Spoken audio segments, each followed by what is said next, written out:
Rudolf Steiner, How to Know Higher Worlds. Conditions. The capacities by which we can gain insights into higher worlds lie dormant within each one of us.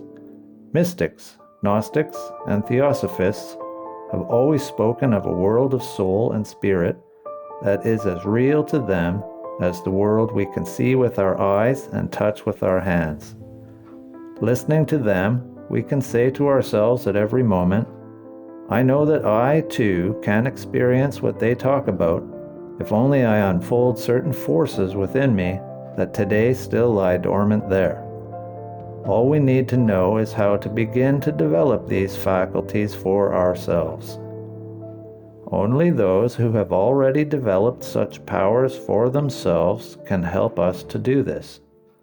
From the beginning of the human race, a form of schooling has always existed in which persons possessing higher faculties guide those who seek to develop these faculties for themselves. Such schooling is called esoteric or mystery schooling, and the instruction one receives there is called esoteric or occult teaching. By their very nature, these terms invite misunderstanding. Hearing them, we might easily be led to believe that those who provide this kind of schooling wish to form a privileged class of human beings who arbitrarily withhold their knowledge from their fellows. We might even think that perhaps there is nothing much to this kind of knowledge. Were it genuine knowledge, we are tempted to think there would be no need to make a secret of it. It could be made public and its benefits shared by all. Those initiated into the nature of esoteric knowledge are not in the least surprised that the uninitiated should think like this. After all, the secret of initiation can be understood only by those who have themselves, to some degree, undergone initiation into the higher mysteries of existence. How, we may well wonder, under these conditions are the uninitiated to develop any human interest whatsoever in this so-called occult knowledge? Why and how should one seek for something of whose nature one can have no clear idea? Such questions are based on a completely false idea of the nature of esoteric knowledge. In actuality, esoteric or inner knowledge is no different from other kinds of human knowledge and ability.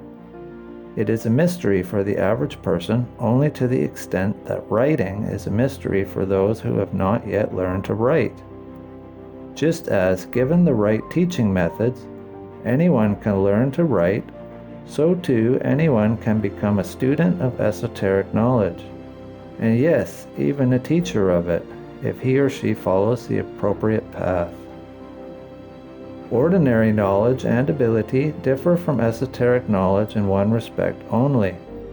A person may not have the possibility of learning to write because of the cultural conditions or poverty he or she is born into.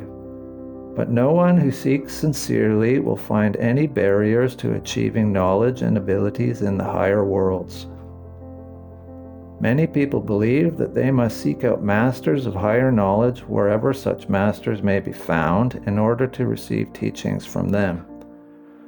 There is a twofold truth to this. On the one hand, if our aspiration to higher knowledge is sincere, we will certainly spare no effort and avoid no obstacle in our quest for an initiate able to lead us into the higher mysteries of the world. On the other hand, we can be certain that if our striving for knowledge is sincere and worthy, initiation will find us, whatever the circumstances. There is a universal law among initiates that the knowledge due a seeker cannot be withheld. But there is also another universal law that esoteric knowledge may not be imparted to anyone not qualified to receive it. The more perfect the initiate, the more strictly these two laws are observed. The spiritual bond uniting all initiates is not an outward one, but the two laws just mentioned are what hold its members together. You may live in close friendship with one who has been initiated, But until you yourself have been initiated, something will always separate you from that initiate's inmost being. You may enjoy an initiate's full heart and love, but the initiate will not share the secret with you until you are ready. You may flatter, you may torment, but nothing will induce the initiate to betray anything that should not be divulged to you if, at the present stage of your development, you do not yet understand how to prepare proper welcome for this secret in your soul. Quite specific methods prepare us to receive such secrets. Their course is traced out with indelible eternal letters in the spiritual worlds where initiates preserve the higher secrets. In ancient prehistoric times, the temples of the spirit were outwardly visible, but today, when our life has become so unspiritual, they no longer exist where we can see them with our physical eyes. Yet spiritually, they are still present everywhere, and whoever seeks can find them. Only within our own souls can one find the means of opening an initiate's mouth. But before one can receive the highest treasures of the spirit, one must develop definite inner qualities to a specific high degree. We begin with a fundamental mood of soul. Spiritual researchers call this basic attitude the path of reverence, of devotion to truth and knowledge. Only those who have acquired this fundamental mood or attitude can become pupils in an esoteric school. Anyone with any experience in this area knows that those who later become students of esoteric knowledge demonstrate this gift for reverence in childhood. Some children look up to those whom they revere with a holy awe. Their profound respect for these people works into the deepest recesses of their hearts and forbids any thoughts of criticism or opposition to arise. Such children grow up into young people who enjoy looking up to something that fills them with reverence. Many of these young people become students of esoteric knowledge. If you have ever stood before the door of someone you revered, filled with holy awe as you turned the doorknob to enter for the first time a room that was a holy place for you, then the feeling you experienced at that moment is the seed that can later blossom into your becoming a student in an occult esoteric school. To be gifted with the potential for such feelings is a blessing for every young person. We should not fear that such feelings of reverence lead to subservience and slavery. On the contrary, a child's reverence for others develops into a reverence for truth and knowledge. Experience teaches that we know best how to hold our heads high in freedom if we have learned to feel reverence when it is appropriate. And it is appropriate whenever it flows from the depths of the heart. We will not find the inner strength to evolve to a higher level if we do not inwardly develop this profound feeling that there is something higher than ourselves. Initiates found the strength to lift themselves to the heights of knowledge only because they first guided their hearts into the depth of veneration and devotion. Only a person who has passed through the gate of humility can ascend to the heights of spirit. To attain true knowledge, you must first learn to respect this knowledge. We certainly have the right to turn our eyes toward the light, but we must earn this right. Spiritual life has its laws just as physical life does. Rub a glass rod with the appropriate substance and it becomes electrified. That is, the glass rod will now have the power to attract small particles. This process demonstrates a physical law. If one has learned some elementary physics, one knows that this is so. Similarly, if one knows the fundamentals of esoteric science, one knows that every feeling of true devotion unfolded in the soul produces an inner strength or force that sooner or later leads to knowledge.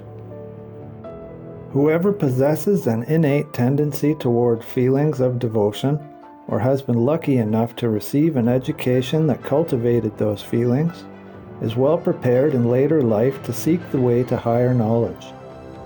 Those who do not bring this preparation with them will have to work at developing this devotional mood with vigorous self-discipline. If not, they will encounter difficulties after taking only the first few steps on the path of knowledge. In our time, It is particularly important to focus complete attention on this point. Our civilization is more inclined to criticize, judge, and condemn than to feel devotion and selfless veneration. Our children criticize far more than they respect or revere. But just as surely as every feeling of devotion and reverence nurtures the soul's powers for higher knowledge, so every act of criticism and judgment drives these powers away. This is not meant to imply anything against our civilization. Our concern here is not to criticize it. After all, we owe the greatness of our culture precisely to our ability to make critical, self-confident human judgments and to our principle of testing all and keeping the best.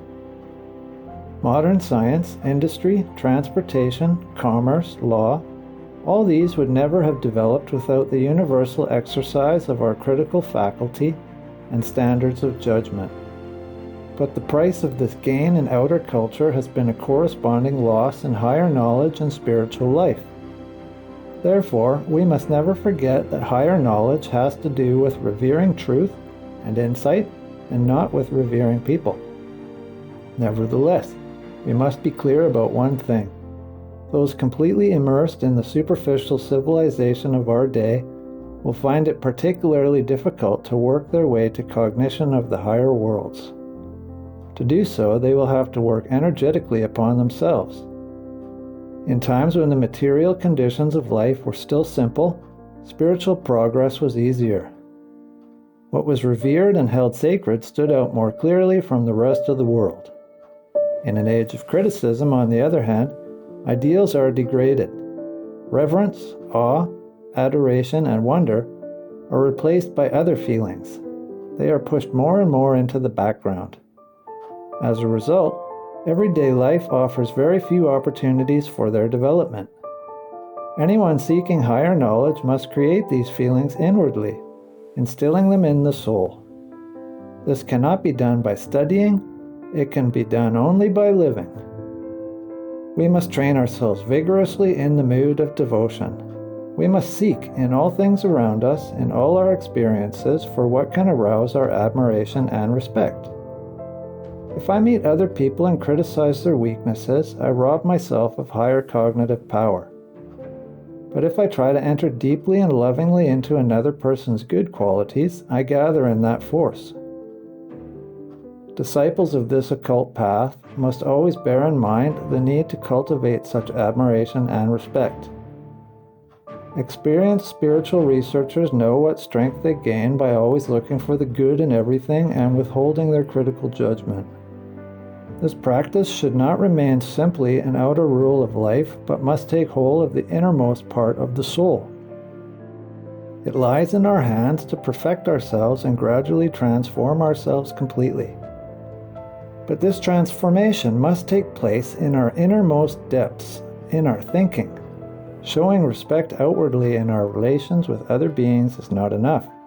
We must carry this respect into our thoughts. Therefore, we must begin our inner schooling by bringing devotion into our thought life. We must guard against disrespectful, disparaging, and criticizing thoughts. We must try to practice reverence and devotion in our thinking at all times. Each moment that we spend becoming aware of whatever derogatory, judgmental, and critical opinions still remain in our consciousness brings us closer to higher knowledge. We advance even more quickly if, in such moments, we fill our consciousness with admiration, respect, and reverence for the world and life. Anyone experienced in these things knows that such moments awaken forces in us that otherwise remain dormant.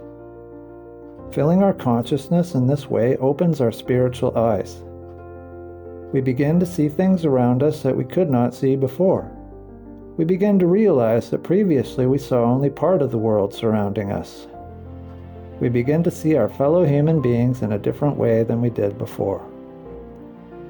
Naturally, this rule of life alone does not yet enable us to perceive what, for example, is called the human aura. For this, still higher schooling is needed. Yet we cannot begin such schooling until we have undergone a vigorous training in devotion. As occult pupils, we should embark upon the path of knowledge quietly, unnoticed by the outer world. No one should perceive any change in us. We continue to carry out our duties and attend to our business just as before.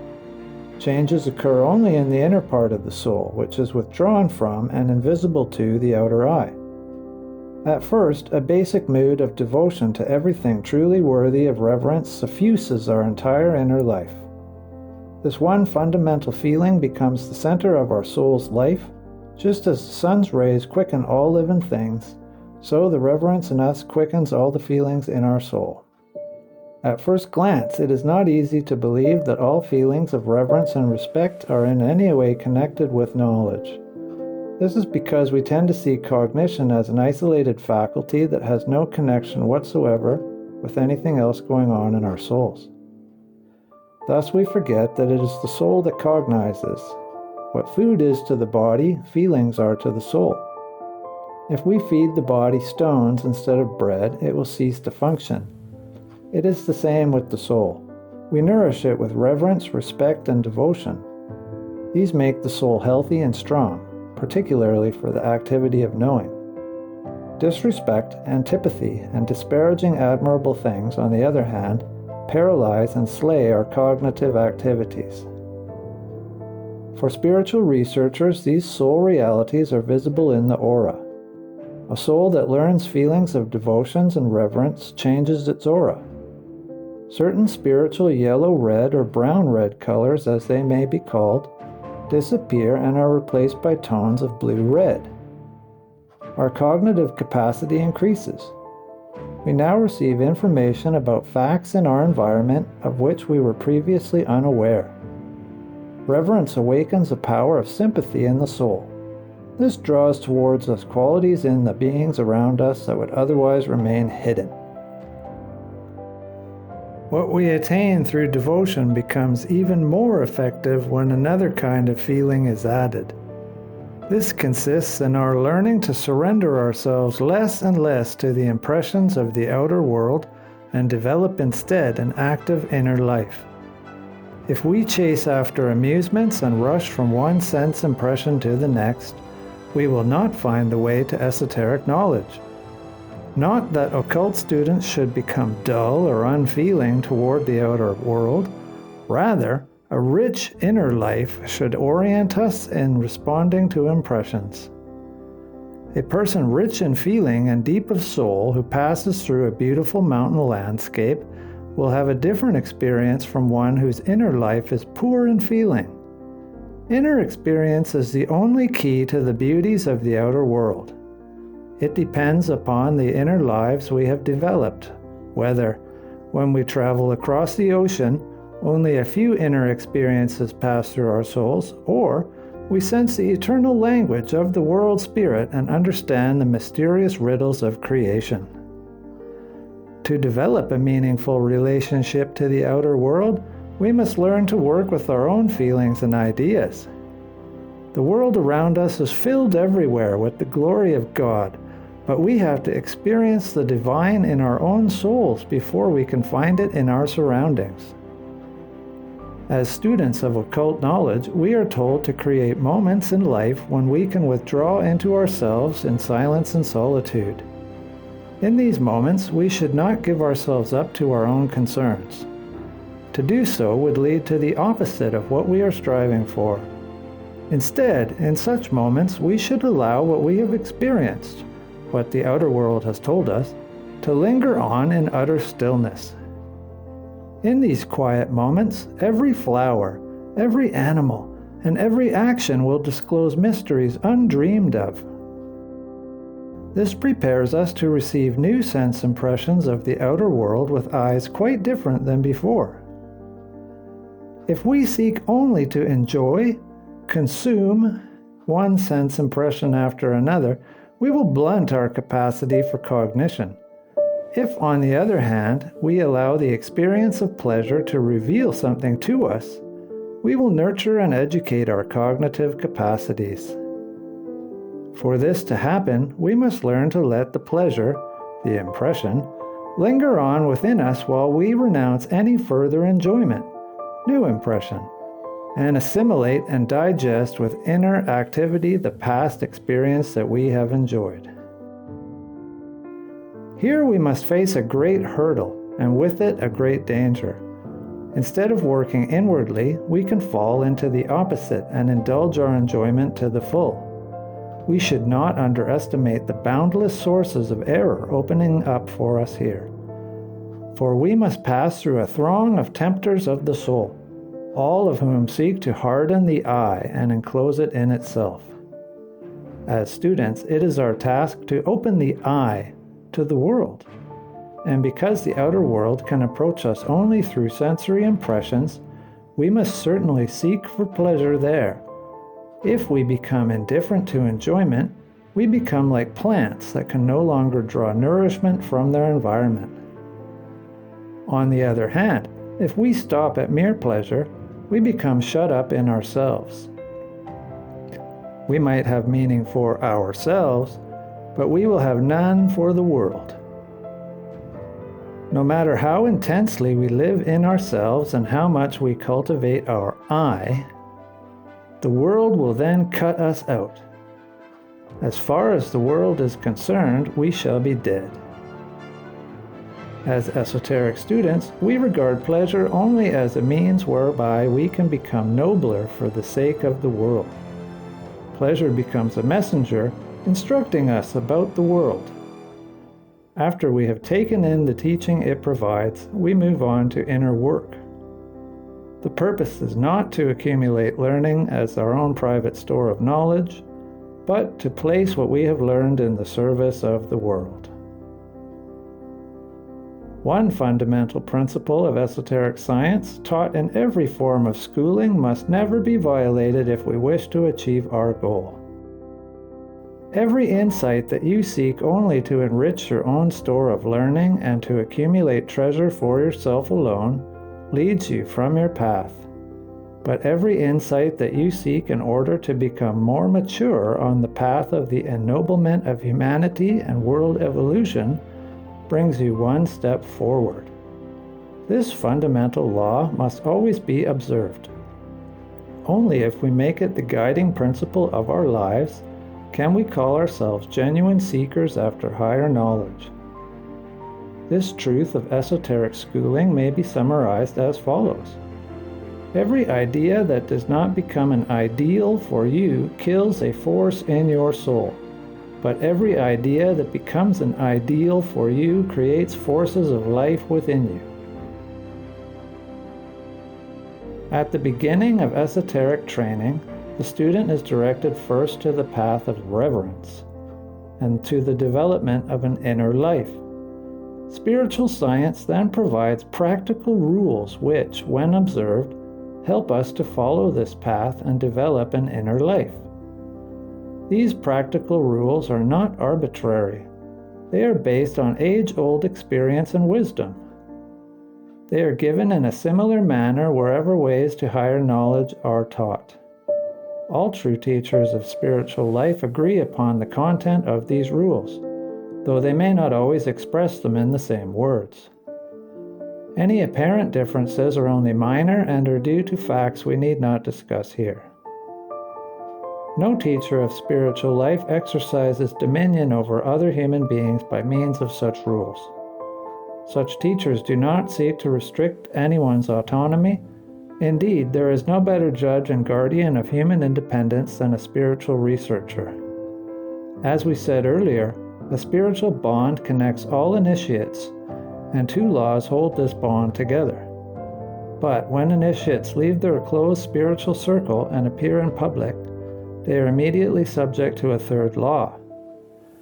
Regulate each of your words and actions so that you do not interfere with anyone's free decisions and will. Once we have realized that a true teacher of spiritual life must be thoroughly permeated by this attitude, we know that we can lose nothing of our independence if we follow the practical rules we are given. One of the first rules may now be put into words somewhat as follows. Create moments of inner peace for yourself, and in these moments learn to distinguish the essential from the inessential.